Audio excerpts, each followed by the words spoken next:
আসসালামু আলাইকুম। স্বাগত জানাচ্ছি ইন্টারমিডিয়েট ফার্স্ট ইয়ারের ইন্টারমিডিয়েট ফার্স্ট পার্ট ইন্টারমিডিয়েট উচ্চতর গণিত ফার্স্ট পার্ট বইয়ের খুবই বেসিক সমৃদ্ধ একটি চ্যাপ্টার সরলরেখায়। তো এই চ্যাপ্টারটার তোমাদের একটু মূলত কিছু কথা না বললেই না। ব্যাপারটা হচ্ছে যে তোমরা যখন স্থানাঙ্ক জ্যামিতি পড়ো সেটার একেবারে বেসিক যে আইডিয়াগুলা লাগে সেগুলো মূলত আলোচনা করা হয় তোমার ইন্টারমিডিয়েটের এই সরলরেখা চ্যাপ্টারটাতে। তো ফার্স্ট পেপারের আরও একটা চ্যাপ্টার আছে স্থানাঙ্ক জ্যামিতির মধ্যে পড়ে, সেটা হচ্ছে তোমার বৃত্ত। অ্যান্ড তুমি সেকেন্ড পার্টে যখন যাবা তখন সেখানে আছে তোমার কনিক্স। তো এই সবগুলো চ্যাপ্টারকে তোমার মোটামুটিভাবে ভালো করে শিখতে গেলে বা বুঝতে গেলে তোমার যে ধারণাটা লাগবে সেটা হচ্ছে সরলরেখার ধারণা। কাজেই সরলরেখার মোটামুটি বেসিক কনসেপ্টগুলো যদি তোমার ক্লিয়ার না থাকে তোমার কিন্তু ওগুলো সহজে বুঝতে পারবে না। তো আজকে আমরা সরলরেখার লেকচার 1 কভার করব অ্যান্ড লেকচার 1-এ যত সব বেসিক আইডিয়াগুলো আছে সেগুলো আমরা ক্লিয়ার করব। তো তুমি যদি ইন্টারমিডিয়েট সেকেন্ড ইয়ারের স্টুডেন্ট হয়ে থাকো তোমার এই ক্লাসটা হয়তো ততটা টাইম বেনিফিট দিবে না, হয়তো তোমার কাছে বেশিরভাগ জিনিসে জানা, এবং আমরা যেগুলো আজকে দেখব সেগুলো মূলত ক্লাস 10 থেকেই একটা স্টুডেন্টের জানা উচিত। তো অনেকেই হচ্ছে জিনিসগুলো ভেতর থেকে গভীর থেকে পড়ে আসে নাই, যার কারণে যখন কলেজের ফার্স্ট ইয়ারে এগুলো যখন পড়া শুরু করে সে কিন্তু তখন এগুলোতে বেশ ভালোই প্যারা খায়। তো আমরা আজকে মূলত এই ক্লাসটা যেটা বিগিন করতেছি এটা হচ্ছে যারা এসএসসি 25 কয়দিন আগে দিয়ে ফেলছে অ্যান্ড এইচএসসি 27 অর্থাৎ 2000 এইচএসসি 27 সালে যারা এক্সাম দিবে তাদের জন্য মূলত আজকে ক্লাসটা খুব ভালো বেনিফিটেড হবে। তো চলো শুরু করি, কথা না বাড়ায়। তো প্রথমত আমরা দেখে নিব যে আমাদের টপিকসগুলো কী কী বা কনসেপ্টসগুলো কী কী। তো প্রথমত দেখো আমরা এই ক্লাসটি আমরা এই সরলরেখার পুরো জার্নিটাকে কতগুলা নির্দিষ্ট টপিকে সাজাইছি। আমরা বইয়ের চ্যাপ্টার ওয়াইজ জিনিসগুলোকে কভার না করে আমরা নিজেদের মতো কতগুলো টপিক বানাবো অ্যান্ড সেই টপিকের আন্ডারে কতগুলো কনসেপ্টস রাখবো অ্যান্ড এইভাবে ধাপে ধাপে কনসেপ্ট করবো অ্যান্ড ম্যাথ প্রবলেম প্র্যাকটিস করবো। তো আজকে মূলত ম্যাথমেটিক্যাল কোনো চ্যাপ্টার না, ম্যাথমেটিক্যাল কোনো কনসেপ্টসে পড়বো না, আজকে মূলত পুরোপুরি বেসিক কনসেপ্ট একেবারেই, আমি যদি বলি একেবারেই হচ্ছে আমাদের 9-10 লেভেলের কনসেপ্টগুলো, 9-10 লেভেলের স্থানাঙ্ক জ্যামিতির কনসেপ্টগুলো। তো দেখো এখানে কী কী কনসেপ্টগুলো আছে। তো প্রথমে আমি টপিক 1 বলি, বেসিক্স অফ স্ট্রেট লাইন। তো কনসেপ্ট 1 গাণিতিক বাক্য এবং গাণিতিক বাক্য থেকে সমীকরণ। বলো এটা কি 9-10-এর? না, এটা কিন্তু ক্লাস 4-5-এর। তবু আমরা নিয়ে আসছি জাস্ট ফর রিভাইজ। সেকেন্ড দেখো কনসেপ্ট 2 চলক বিশিষ্ট সমীকরণ অ্যান্ড বেসিক্স। তো এগুলো তোমরা ক্লাস 6 থেকে শুরু করছো মনে হয়। দেন কনসেপ্ট অফ 3 অক্ষ অবস্থানের ধারণা, এটাও মনে করো তোমার 6 থেকে চলে আসতেছে। অক্ষ আমরা ব্যবহার করছি, আমরা পরিসংখ্যান বিদ্যায় যখন পড়ছিলাম তখন আমরা অক্ষ ব্যবহার করছিলাম, এক্স অ্যাক্সিস এবং ওয়াই অ্যাক্সিস। 9-10-এ যদি নাও কেউ ভাবে আমরা ক্লাস 6 থেকে ভাবতে পারি, এগুলো কিন্তু ক্লাস 6 থেকে আমাদের চলে আসতেছে। তার পরবর্তীতে দেখো অক্ষদ্বয়ের ধারণা, চলকদ্বয়ের সম্পর্ক থেকে আমরা সঞ্চারপদ নিয়ে আসবো। তো সঞ্চারপদ কথাটা তোমাদের কাছে নতুন লাগতে পারে, যারা ক্লাস 10-এ আছো তোমরা এর আগে শোনো নাই, কিন্তু আমরা এটা দেখব। তারপরে হচ্ছে কনসেপ্ট 5 কিছু রেগুলার সঞ্চারপদ ও শর্ত। তো কিছু রেগুলার সঞ্চারপদ, তো এই সঞ্চারপদগুলো কেমন, তো সঞ্চারপদ নিয়ে আগে আইডিয়া নেব, তারপর এগুলো বুঝবো। তারপরে দেখো কনসেপ্ট 6 ঢাল ও এক্স ও ওয়াই অক্ষের পারস্পরিক পরিবর্তন। তো ঢাল জিনিসটা তোমরা মোটামুটিভাবে পড়ছো, 9-10-এ। তো এটা আমরা পরবর্তীতে আবার দেখব। দেন দেখো কনসেপ্ট 7 সরলরেখার সমীকরণ। সরলরেখার সমীকরণ বা সঞ্চারপথও বলতে পারি, সঞ্চারপথ কি আমরা দেখব, ও সমীকরণ কেমন হতে পারে সেটা নিয়ে একটু আইডেন্টিফিকেশন, দিন হচ্ছে আদর্শ সমীকরণ। তো আজকে আমরা সরলরেখাকে জাস্ট চিনব, জাস্ট চেনা পর্যন্তই আমরা আজকে সীমাবদ্ধ থাকবো, বিকজ বুঝতে পারতেছো topic 1 basics of straight line. তো চলো শুরু করি। তো আমাদের ফার্স্টে থাকবে কনসেপ্ট 1। তো কনসেপ্ট 1 দেখো, সেটা হচ্ছে গাণিতিক বাক্য অ্যান্ড গাণিতিক বাক্য থেকে আমরা সমীকরণ ডিরাইভ করব। তো প্রথমত আমরা এখানে দুইটা লিখছি, জাস্ট বাস্তবিক জগৎ অ্যান্ড গাণিতিক জগৎ। তো তোমরা মনে করো মানে অনেকেই এই ম্যাথমেটিক জিনিসটাকে অনেক ভয় পাওয়ার মেইন কারণটা হচ্ছে বাস্তবিক জগতের সাথে রিলেট করতে পারে না। তো রিলেট না করার মেইন কারণটা হচ্ছে আমরা জিনিসগুলোকে প্রসেস ওয়াইজ নেই না, যেভাবে নেওয়া উচিত। তো দেখো আমি প্রথমে একটা জিনিস বললাম যে গাণিতিক বাক্য জিনিসটা কি। তো মনে করো আমি মনে করো একটা 3টা টি শার্ট নেব, 3 পিস টি শার্ট নেব, টি শার্ট। এখন ধরে নাও একটা টি শার্টের মূল্য আমার কাছে বাজেট হচ্ছে 500 টাকা, জাস্ট অনলি 500 টাকা, অ্যান্ড 500 টাকার মধ্যেই প্রতিটা টি শার্ট আমাকে নিতে হবে। তো একটা টি শার্টের দাম, যদি তুমি সেটাকে মনে করো যে বললা একটা টি শার্ট 1 পিস, তাহলে 1 পিসের দাম তোমার 500 টাকা হতে পারে না, 500 টাকার চাইতে কম দামে নিতে হবে। তাহলে 1 পিস যদি তুমি 500 টাকার চাইতে কম দামে নাও, তাহলে 3 পিস যদি নিতে চাও 3 পিসেস, তাহলে তোমাকে নিতে হবে 1500 টাকার চেয়ে কম, কারণ তোমার মোট বাজেট 1500 টাকা। তাহলে এই 1500 টাকার নিচে তোমার 3 পিসেস টি-শার্ট নিতে হবে। এখন তুমি যে এই কথাটাকে বললা, এই কথাটাকে যখন আমি বাংলা ভাষায় বললাম যে বাস্তবিক জগতের একটা কথা, যে সেটা হচ্ছে যে একটা টি-শার্টের জন্য আমার বাজেট হচ্ছে 500 টাকা, 3টার জন্য যদি 500 টাকা করেও ধরি তাহলে হয় 1500 টাকা। তো 3টার জন্য কি 1500 টাকা থেকে কম হবে একটু? তার মানে আমি বুঝতে পারতেছি যে এখানে আমার 1500 টাকা থেকে 3টা টি-শার্টের দাম কম হবে। তো এটা বাস্তবিক জগতে একটা নেয়া এক্সাম্পল। এখন এই এক্সাম্পলটা তুমি ম্যাথমেটিক জগতে কিভাবে প্রয়োগ করবা? Just same to same. বাস্তবিক জগতে যেই কথাগুলো আমরা বাংলা ভাষায় বলি, ম্যাথমেটিক জগতে সেগুলোকে হয়তো আমরা অন্য ভিন্নভাবে একটু প্রকাশ দিই। কিন্তু আমাদের থটিং ব্যাপারগুলো সবগুলাই সেম। তো এখানে ধরে নাও টি-শার্টের দাম একটা, একটা টি-শার্ট।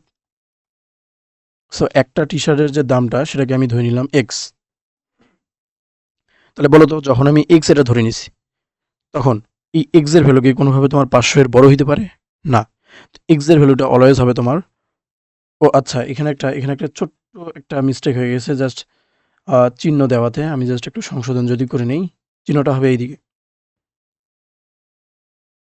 চিহ্নটা হবে এইদিকে, মানে 500ই বড়, 500 হচ্ছে 1 পিসের দাম ছোট। 1500ই বড়, 1500 হচ্ছে 1 পিসের দাম ছোট। তো আমরা একটু এইখানেও সংশোধন করে নেই। আচ্ছা, তো দেখো, সো 500 টাকা। 500 টাকা সর্বোচ্চ, এর চাইতে আমাদেরকে কম দামে নিতে হবে। তাহলে 3টার দাম কত? একটার দাম যদি X হয়, 3টার দাম হবে তোমার 3X। তাহলে 3X এটা হবে 500 টাকার চেয়ে কম। তাহলে এভাবে কিন্তু আমরা বেসিক আইডেন্টিফিকেশনটা করতে পারি, যে কম বা বেশি বা হাবি-জাবি এরকম আইডেন্টিফিকেশনটা করতে পারি। এখন দেখো তুমি ম্যাথের মাধ্যমে এই যে গাণিতিক একটা শর্ত, এটা কিন্তু তোমার যতগুলো দেখলা এইদিকে তোমার লেফট সাইডে এটা হচ্ছে তোমার গাণিতিক শর্ত। না, সরি, এটা হচ্ছে তোমার বাস্তবিক জীবনের শর্ত। বাস্তবিক জীবনের শর্ত। এখন এই বাস্তবিক জীবনের যে শর্তগুলো আছে, এই শর্তগুলোকে তুমি কি করতেছো? এই বাস্তবিক জগতের শর্তগুলোকে তুমি গাণিতিক একটা প্রকাশ দিলা। তো গাণিতিক যখন প্রকাশ দিলা, এই গাণিতিক প্রকাশ স্বরূপ এই বাক্যটাকে আমরা বলবো গাণিতিক বাক্য। ক্লাস 4-5 এর মনে হয় কনসেপ্ট। এটাকে আমরা বলবো গাণিতিক বাক্য। অর্থাৎ গাণিতিক বাক্যে তোমার গাণিতিক কিছু প্রতীক থাকবে, কিছু সংকেত থাকবে, অ্যান্ড তার পাশাপাশি কিছু নাম্বারস থাকবে, অ্যান্ড সেগুলোর মাধ্যমে আমি নির্দিষ্ট কিছু একটা শর্তকে তুলে আনবো। সেটাকে আমরা বলবো গাণিতিক বাক্য। তো এখন এই যে গাণিতিক বাক্য তুমি পাইলা, এই গাণিতিক বাক্যকে যেকোনোভাবে প্রকাশ করা যেতে পারে। এটাকে আমি এই দেখো এইখানে যেভাবে আমি প্রকাশ করছি সেটা হচ্ছে যে 500 বড়, 1 ছোট। তো এটা একটা বড় ছোটর মধ্যে একটা সম্পর্ক পড়ে গেছে। তো আমি যখন এই সম্পর্কটাকে একটা মোটামুটি ইকুয়াল কিছু একটা দেব, যেমন দেখো আমি বললাম যে একটা খাতার দাম, এটাকে মনে করে নিলাম, আমি বললাম 80 টাকা। তো একটা খাতার দাম যদি 80 টাকা হয়, তাহলে একটা খাতার দামকে তুমি আরেকভাবে ধরে নাও গাণিতিকভাবে, সেটাকে ধরে নাও হচ্ছে X টাকা। তাহলে এরূপভাবে তুমি 1 ডজন নিবা। তাহলে 1 ডজন খাতার দাম এটা কত হবে? 1 ডজন যেহেতু 12 পিস, তাহলে 12 ইন্টু 80। তাহলে এই প্রশ্নটা যেটা পাইলা ইজ ইকুয়ালস টু, এখানে লেখা যায় কি 12 গুণ x, অর্থাৎ 12x। তাহলে তুমি এখানে বলতে পারো 12x ইজ ইকুয়ালস টু 12 গুণ 80। যা হয় তা দেখো একটা মোটামুটি সমানভাবে লেখা যায়, কারণ x নামে তুমি যা ধরছিলা 80ও তা, x আর 80 সেম জিনিস। তো সেম জিনিসকে আমরা সমানভাবে লিখতে পারি, অ্যান্ড সেম জিনিসকে আমরা একটা শর্ত প্রয়োগ করছি, উভয় পক্ষে 12 দ্বারা গুণ করে দিছি। তাহলে সেখানেও আমি দুইটাকে সমান করে লিখতে পারি, অর্থাৎ লিখতে পারি 12x সমান 12 গুণ 80। তাহলে দেখো একটা গাণিতিক বাক্য ছিল, এই গাণিতিক বাক্য একটা শর্ত ছিল সাধারণ লাইফের, সেই শর্তটাকে আমরা গাণিতিক বাক্য বানাইলাম, অ্যান্ড গাণিতিক বাক্য থেকে একটা সমীকরণ বানাইলাম। মোটামুটি দুই সাইডে ইকুয়াল করার চেষ্টা, একটা সমীকরণ। তো এটা গেল আমাদের সমীকরণ প্রতিষ্ঠা। এভাবেই সমীকরণের মূলত বিভিন্ন সমীকরণের ধারণা প্রতিষ্ঠিত হয়। সো নেক্সট যে কনসেপ্টটা সামনে আছে সেটা হচ্ছে যে কনসেপ্ট 2, চলক বিশিষ্ট সমীকরণ অ্যান্ড বেসিক্স। চলক বিশিষ্ট সমীকরণ। তো আমরা যখন সমীকরণগুলো নেব তখন বিভিন্নভাবে সমীকরণগুলোকে প্রকাশ করতে হয়। যেমন কখনো কখনো তোমার একটা জিনিসের মান অজানা, কখনো কখনো দুইটা জিনিসের মান অজানা, কখনো কখনো একাধিক জিনিসের মান অজানা, অর্থাৎ 3টা 4টা, অনেক বেশি। তো আমাদের কোনো একটা সমীকরণে কোনো একটা শর্তে যতগুলো জিনিস অজানা থাকে সেগুলোর মান কিন্তু আমরা এক্স্যাক্টভাবে জানি না। তো যদি মানগুলো যদি না জানি সেগুলোকে আমরা নির্দিষ্টভাবে প্রকাশ করতে পারবো না। আর নির্দিষ্টভাবে প্রকাশ না করা গেলে ওর মান যেহেতু ভ্যারি করে, ওর মান যেহেতু চেঞ্জ হয়, সেহেতু সেটাকে আমরা বলবো ভ্যারিয়েবল বা চলক। তো চলকের ইংরেজিটা যদি দেখো এটা হচ্ছে ভ্যারিয়েবল। এখন ধরে নাও যে আমার ভ্যারিয়েবল বা চলক এটা হচ্ছে একটা, তাহলে চলক যদি তোমার একটা হয় তাহলে তখন তুমি বলবা এক চলক বিশিষ্ট সমীকরণ। এখন চলক একটা মানে হবে কখন? আমরা একটু বাস্তবিক জগৎ দেখব, দেন গাণিতিক জগৎ দেখব ব্যাপারটা কেমন হয়। তো আগের উদাহরণটাই নিতে পারো, সেটা হচ্ছে আমি বললাম একটা কলমের দাম, তো ধরে নাও একটা কলমের দাম হচ্ছে তোমার 10 টাকা। তো একটা কলমের দাম 10 টাকা যদি হয়, এই কলমটাকে আমি অন্যভাবে বলতে পারি এর দাম তো 15 টাকাও হয়। একটা কলম তো 5 টাকা দামেরও থাকে। তার মানে এর দামটা কিন্তু ভ্যারি করতেছে। তো তুমি এখানে নির্দিষ্টভাবে বললা বাস্তবিক জগতে। বাট এর দামটা তো বাস্তবিক জগতে আরো অন্যান্য দামের সাথে মিল করতে পারি আমরা। তো আমরা ধরে নিলাম একটা কলমের দাম 10 টাকা না ধরে আমরা এখানে ধরে নিলাম এটা হচ্ছে X টাকা। তো তুমি একটা কলমের দাম যদি X টাকা ধরো, তাহলে আমি বললাম Nটা কলমের দাম এটা হবে তোমার কি? NX। তো এখন Nটা কলমের দাম তোমাকে বলে দিল, মনে করো বলে দিল তোমাকে প্রশ্নকর্তা যে Nটা কলমের দাম হচ্ছে তোমার আ আচ্ছা এখানে N না নিয়ে একটা সংখ্যা নিই। মনে করো 10 টা কলমের দাম বললাম। তো বলে দিল 10 টা কলমের দাম তোমার 100 টাকা। তো এখান থেকে সিওর বুঝতে পারতেছো যে তার পরবর্তীতে হবে 10x = 100। তো এটা আমার বাস্তবিক জীবনের আইডেন্টিফিকেশন ছিল। বাস্তবিক জীবনের আইডেন্টিফিকেশন। এখন তুমি যখন গাণিতিকভাবে জিনিসগুলোকে নিয়ে আসে ফেলছো, এইটাই কিন্তু তোমার গাণিতিক সমীকরণ হয়ে গেছে। প্রথমত যখন আমি ধরছিলাম একটা কলমের দাম 10 টাকা, ওটা আমাদের বাস্তবিক জগতের আইডেন্টিফিকেশন ছিল। পরবর্তীতে যখন তুমি এটাকে প্রতীক আকারে দিছো এক্স আকারে, আর সেই এক্স আকারে একটা সমীকরণ প্রতিপাদন করলা, তখন সেটা পুরোটাই হয়ে গেল গাণিতিক জগৎ। অ্যান্ড গাণিতিক জগতে সেটাকে তখন আমি নাম দেব সমীকরণ। এখন তুমি যদি দেখো এই পুরা জিনিসটাতে জাস্ট তোমার একটা জিনিস আমার অজানা, সেটা হচ্ছে এক্স। তাহলে দেখো এখান থেকে কি আমি বেসিক আইডিয়াটা নিয়ে আসতে পারি। সেটা হচ্ছে আমার শর্ত ছিল একটা, শর্ত যদি একটা থাকে তাহলে বলো তো তোমার চলক কয়টা? চলকও থাকবে একটা। চলক যদি একটা থাকে তুমি বাবা সমীকরণও একটা। আর এই সমীকরণ থেকে তুমি 100% ওই চলকটার মান বের করে নিয়ে আসতে পারবা। তার মানে তোমার একটা যদি শর্ত থাকে, আর একটা শর্ত থেকে তুমি একটা চলক পাবা। একটা চলক থেকে ওই একটা সমীকরণ প্রকাশ করবা, এন্ড সেই সমীকরণটা হবে তোমার এক চলক বিশিষ্ট সমীকরণ। এন্ড ওই সমীকরণ থেকে তুমি অবশ্যই x এর ভ্যালুটা এক্সিকিউট করতে পারবা। বুঝলাম, যদি এক চলক বিশিষ্ট সমীকরণ থাকে তাহলে 100% শিওর থাকবে যে ওখান থেকে মানটা বের করা যাবে। যেমন এখান থেকেই দেখো, খুবই সিম্পল আমি দিলাম তোমাদের জাস্ট বোঝার জন্য, যেখান থেকে যদি তুমি x এর ভ্যালুটা বের করতে চাও তাহলে 10টাকে উভয় পক্ষে ভাগ দিয়ে দাও, তাহলে বাবা x = 10, অর্থাৎ 10 টাকা আগে যেটা আমরা ধরছিলাম। তো আশা করি তোমরা এক চলক বিশিষ্ট ব্যাপারটা বুঝতে পারছো। তো এগুলো না বোঝারও কিছু নেই, আমি একেবারে বেসিক থেকে দেখাচ্ছি যাতে সর্বস্তরে যারা কখনোই ম্যাথের এই জিনিসগুলো ভাবেও নাই তারাও যেন বুঝতে পারে। তো দেখো, দুই চলক। তো দুই চলক মানে হচ্ছে দুইটা চলক থাকবে। দুইটা চলক মানে দুইটা জিনিসের মান আমাদের অজানা। তো এখন আমি উদাহরণটা এভাবে দেই। প্রথমে বাস্তবিক জগৎ দেখো, আমি বললাম দুইটি শার্টের দাম সমান একটি প্যান্টের দাম। দুইটি শার্টের দাম সমান একটি প্যান্টের দাম, এই কথাটা বললাম। আবার কি বললাম? আবার বললাম দুইটি প্যান্টের দাম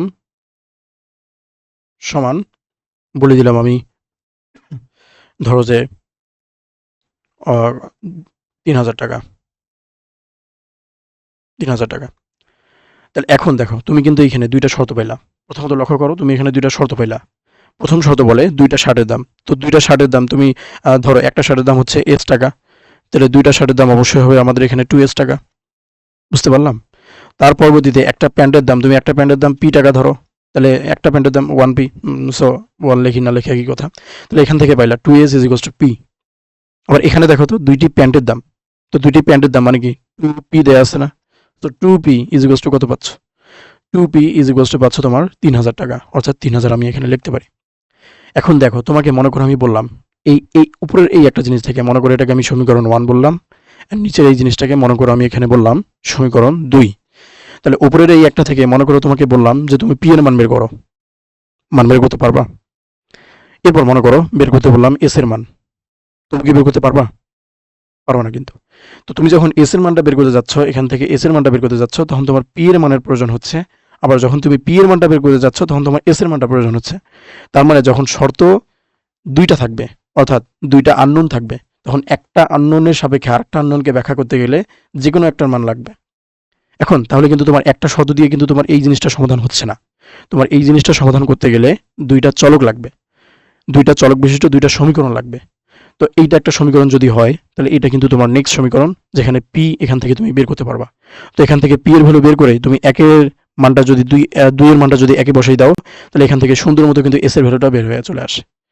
তাহলে এখান থেকে এই আইডেন্টিফিকেশনটা নাও যে শর্ত যদি দুইটা থাকে, দুইটা চলক থাকবে এবং দুইটা সমীকরণ পাবো, অ্যান্ড সেখান থেকে দুইটা চলকের মান বের হবে। তার মানে দুই চলক বিশিষ্ট সমীকরণের ওই চলকগুলোর মান বের করতে গেলে তোমাকে দুইটা সমীকরণ লাগবে। তাহলে এভাবে বলো তো, যদি সমীকরণটা তিন চলক বিশিষ্ট হয় তাহলে কয়টা সমীকরণ প্রয়োজন? অবশ্যই তিনটা, কারণ তিন চলক বিশিষ্ট হলে ওর শর্ত তিনটা, চলক তিনটা, সমীকরণ লাগবে তিনটা, অ্যান্ড তিনটা দিয়ে আমরা আলটিমেটলি যোজন করি, বিয়োজন করি, হাবি জাবি অপনয়ন আর গুণন প্রতিস্থাপন যেভাবেই হোক সেভাবে কিন্তু আমরা মানটা বের করে নিয়ে আসতে পারবো। তো এখন দেখো শর্ত থেকে চলক বিশিষ্ট সমীকরণ এবং চলকের সমাধান, এই টপিকটাতেই মূলত আমি এই জিনিসটা বুঝাবো। তো মনে করো প্রথমে আমরা এক চলক বিশিষ্ট ইয়েটা দেখি, এক চলক বিশিষ্ট জাস্ট এক্স। তারপরে আমরা দেখব দুই চলক বিশিষ্ট, সেটা হচ্ছে আমাদের এক্স এবং ওয়াই দুইটা আছে। তারপরে যদি একাধিক চলক হয়, জাস্ট আমি একটা এক্সাম্পল নিচ্ছি, এক্স ওয়াই এন্ড জেড, একাধিক যদি চলক হয় তাহলে কখন আমরা মানটা বের করতে পারবো। তো এক চলক বিশিষ্ট সমীকরণের এখানে যেহেতু শর্ত একটা আননোন একটা, এখানে শর্ত দুইটা অবশ্যই দেওয়া থাকতে হবে কারণ আননোন দুইটা, এখানে শর্ত অবশ্যই তিনটা দেওয়া থাকতে হবে কারণ আননোন তিনটা। তাহলে এখানে শর্ত মনে করো যে কোনো একটা দিলাম, মনে করো আমি বললাম 2x plus 10 is equals two, ধরো যে বললাম 22। তাহলে এখন এইখানে দেখো তো, এইখানে এটা একটা সমীকরণ না? বলো, এই সমীকরণকে আমি বাস্তবিক জীবনের একটা শর্ত বলতে পারি না? কারণ ওই শর্ত থেকেই আমাদের সমীকরণটা আসে, আমরা যতটুকু পড়লাম। তারপর এখান থেকে দেখো, তুমি এখান থেকে আলটিমেটলি এক্স এর ভ্যালুটা নিয়ে আসতে পারবা কিনা। এখান থেকে দেখো 2x ইজ ইকুয়ালস টু বলা যায় 12 and x is equals two বের হয় 6, অর্থাৎ তুমি মান বের করে নিয়ে আসতে পারতেছো, কারণ আননোন একটা, সমীকরণ একটা, অবশ্যই মান বের হবে। হ্যাঁ, মানটা বের হয়ে গেছে। এখন দেখো, সমীকরণ যদি তোমার দুইটা হয়, চলক যদি তোমার দুইটা হয়, তাহলে সমীকরণ লাগবে কিন্তু দুইটা। মনে করো আমি বললাম 3x plus 4y, 3x plus 4y is equals two, মনে করো যে বললাম 12, অ্যান্ড আরেকটা বললাম মনে করো 3x minus 5y is equals two বললাম -5। তো এখন এই দুইটা থেকে তুমি যদি মান যদি বের করতে চাও, তাহলে তোমার দুইটা সমীকরণের প্রয়োজন হবে, কারণ তুমি একটা সমীকরণ দিয়ে বের করতে চাবা, x এর মান বের করতে চাবা, y এসে যাবে, y এর মান বের করতে চাবা, x এসে যাবে। তার মানে আলটিমেটলি একটা দিয়ে পসিবল না। তো যে কোনো একটা থেকে, মনে করো আমি এটাকে 1 নম্বর বললাম, এটাকে 2 নম্বর বললাম, তো তুমি যে কোনো একটা থেকে মনে করো 1 থেকে তুমি x এর ভ্যালুটা নিয়ে আসতে পারলা, 1 থেকে x সম্বলিত একটা সমীকরণ বানাইলা, এন্ড সেই x এর মানটা তুমি বসাই দিবা সমীকরণ 2 এ, এন্ড 2 এ যদি বসাই দাও তাহলে সেখানে যেহেতু এখানে x এর মাধ্যমে প্রকাশ করছো, এখানে জাস্ট y বিশিষ্ট ব্যাপার আছে, তাহলে এখানে যখন বসাই দিবা তখন সবগুলা x বিশিষ্ট একটা, y বিশিষ্ট একটা সমীকরণে চলে আসবে। তখন আননোন একটা, সমীকরণ একটা, অবশ্যই মান বের হবে। দেখো আমি আমি আমি এটাই সলভ করে দেখাচ্ছি তোমাদের একটু নিয়মে, তোমার মনে করো যে বেসিক যে নিয়মে করা যায়। তো আমি অনেকগুলো নিয়মে করা যায়, এখানে আমি অপনয়নটা করতেছি জাস্ট যেন দ্রুত হয়। তো দেখো, আমি যদি 1 থেকে যদি 2 বাদ দিই, কেন দিব? কারণ এখানে দেখো 3x পার্টটা সেম, তো তুমি যদি 1 থেকে যদি 2 বাদ দাও, সরাসরি কিন্তু x জাতীয় একটা টার্ম চলে যায়। তো তুমি দুইটা সমীকরণ থেকে যদি তুমি একটা সমীকরণ বানাও, আর যদি তুমি একটা টার্মকে কমাই দিতে পারো, তাহলে ওই টার্ম নিয়ে কিন্তু আমার চিন্তা করা লাগতেছে না। তাহলে দেখো, তুমি যখন 1 বিয়োগ 2 করবা, তখন কি হবে? তখন তোমার 3x পোরশনটা, এই 3x এবং এই 3x বাদ চলে যাবে, মাইনাস, এবং 4y, এই মাইনাসে এই যে 5y এর সামনে যে মাইনাসটা আছে, এই মাইনাসে প্লাস, তাহলে হয়ে যাবে তোমার 9y ইজ ইকুয়ালস টু 12 আর 5 যোগ হবে আলটিমেটলি, কারণ মাইনাস আছে। তো 12 আর 5 যোগ হয়ে হবে 17। তাহলে এখান থেকে পাচ্ছ y এর যে ভ্যালুটা, সেই ভ্যালুটা হচ্ছে 17/9। তো এই ভ্যালুটা যেটা পাইলা, এই ভ্যালুটা কিন্তু তোমার x এর ভ্যালুটা বের করে নিয়ে, তোমার এইখানে কিন্তু সমীকরণে x কিন্তু নাই, জাস্ট একটা চলকে নিয়ে আসছি আমরা দুইটা সমীকরণ থেকে নতুন একটা সমীকরণে, যেই সমীকরণে জাস্ট উপাদান আছে একটা, ওই একটা উপাদানের মান আমরা অবশ্যই বের করতে পারলাম, সেটা হচ্ছে y ইজ ইকুয়ালস টু 17/9। তো এখন এই y এর ভ্যালুটা তুমি যে কোনোখানে বসাই দাও, তুমি এই y এর ভ্যালুটা একে বসাই দাও, এই y এর ভ্যালুটা তুমি 2 এ বসাই দাও, যেখানেই বসাই দাও সেখান থেকে কিন্তু তুমি x এর ভ্যালুটা পেয়ে যাবা। তো এভাবেই আমরা বাস্তবিক জগতের সাথে মিল করে জিনিসগুলোকে আইডেন্টিফাই করতে পারি। তো এখন দেখো, আমরা একটু নেক্সট কনসেপ্টে চলে যাই। এগুলো একেবারেই বেসিক কনসেপ্ট, আশা করি তোমরা সবাই বুঝতে পারতেছো, অ্যান্ড অনেকেই এগুলো জানো, যারা জানো তারা এইটুকু বাট স্কিপ করতে পারো। সো ওকে, এটা হচ্ছে আমাদের কনসেপ্ট নাম্বার 3, অক্ষ ও অবস্থানের ধারণা। তো মূলত এই জিনিসটা তোমরা সিক্স থেকে ব্যবহার করে আসতেছে যে অক্ষ জিনিসটা কি, এক্স অক্ষ, ওয়াই অক্ষ। এক্স অক্ষ হচ্ছে আনুভূমিকভাবে সাহিত অ্যান্ড ওয়াই অক্ষ হচ্ছে উলম্বিকভাবে নিচ থেকে উপরের দিকে। এগুলো তোমরা সবাই জানো। তো তবু আমরা একটু দেখি বেসিক আইডিয়াগুলো ক্লিয়ার করার জন্য। তো দেখো, প্রথমত আমাদের তিনটা কোয়েশ্চেন দেখো, এখানে তিনটা খুবই সুন্দর কোয়েশ্চেন লেখা হয়েছে, ফার্স্ট, সেকেন্ড অ্যান্ড থার্ড। সেটা হচ্ছে দরকারটা কি, মানে এই জিনিসটা, এই অক্ষ এবং অবস্থান, এটা দরকারটা কি, আমার দরকারটা কি। দেন হচ্ছে লাভটা কি হইলো, এটা যে শিখলাম লাভটা কি হইলো। দেন হাউ টু অ্যাপ্লাই, আমরা লাভটা তো বুঝলাম, মানে এই প্রথম দুইটা থেকে তো লাভটা বুঝলাম, লাভটা বুঝার ফলে এখন অ্যাপ্লাই করবো কিভাবে। তো এই জিনিস তিনটা যদি ক্লিয়ার হয় তাহলে আজকের ক্লাসের এই কনসেপ্ট থ্রিটা হচ্ছে তোমাদের জন্য সফল। তো দেখো, প্রথমত কনসেপ্ট অফ ডাইমেনশন, আমরা ডাইমেনশন জিনিসটা একটু দেখি। এটা মোটামুটি তোমরা সবাই জানো। মনে করো এখানে হচ্ছে একটা তার, এটা হচ্ছে এ টু বি পয়েন্ট। সো এ টু বি পয়েন্টের মধ্যে এই তারটা বাঁধা হয়েছে, অ্যান্ড এখানে আছে একটা এন্ড অর্থাৎ পিঁপড়া। সো এই পিঁপড়াটা তোমার যদি যাতায়াত করে, এই তার থেকে এইখান থেকে এই দিকে যাতায়াত করবে, আর এইখান থেকে এই দিক যাতায়াত করবে। তাহলে যাতায়াতের দিক কিন্তু এর জাস্ট মনে হচ্ছে দুই দিকে, কিন্তু একটা অক্ষ বরাবর। দেখো, এটা সিম্পল একটা অক্ষ বরাবর, এইদিকে অথবা এইদিকে। তাহলে যেহেতু একটা অক্ষ বরাবর কাজ করে, তাহলে একে আমরা বলবো এর গতিটা 1D গতি বা 1D মোশন। ঠিক আছে? তো মোশন, তো মোশন বুঝাটা আমার ব্যাপার না, বুঝাটা ব্যাপার হচ্ছে ডাইমেনশন। সো ডাইমেনশন জিনিসটা হচ্ছে তুমি যতটা দিক বরাবর কোনো একটা জিনিসকে ব্যাখ্যা করতে পারো, সেটা হচ্ছে তার ডাইমেনশন। সো দেখো, আমাদের 2Dটা কিভাবে বুঝতে পারি। সো এখন এইখানেও আমি আরেকটা পিঁপড়া নিলাম। তো এই পিঁপড়াটা মনে করো কোন দিকে যাতায়াত করতে পারে, একটা বইয়ের ওপর আছে। তো এই পিঁপড়াটা সামনের দিকে যাইতে পারে, এর পেছনের দিকে পিছাইতে পারে, আবার এই দিকে যাইতে পারে, আবার এই দিকেও আসতে পারে। তার মানে এর ডাইমেনশনটা কিন্তু এই বরাবর। দেখো, এটা, এটা, এটা একটা অক্ষ, এটা, and এটা একটা অক্ষ। তার মানে দুইটা অক্ষ বরাবর এই কিন্তু গতিটা কাজ করতেছে। দুইটা অক্ষ বরাবর আমি এই জিনিসটাকে ব্যাখ্যা করতে পারবো, বা ব্যাখ্যা করার জন্য প্রয়োজন হবে দুইটা দিক। কাজেই এর যে গতিটা, এটাকে আমরা বলবো 2 ডাইমেনশনাল, বা এর ডাইমেনশন হচ্ছে 2। আচ্ছা, এবার চিন্তা করো, এটা হচ্ছে একটা প্রজাপতি, এটা হচ্ছে একটা প্রজাপতি, বাটারফ্লাই। সো এই বাটারফ্লাইটা যখন ফ্লাই করবে, আচ্ছা, তো দেখো, এটা হচ্ছে একটা রুম, এই রুমের এটা হচ্ছে দরজা, এটা একটা কিনারা, এটা একটা কিনারা, অ্যান্ড উপরের দিকে গেছে এটা একটা কিনারা।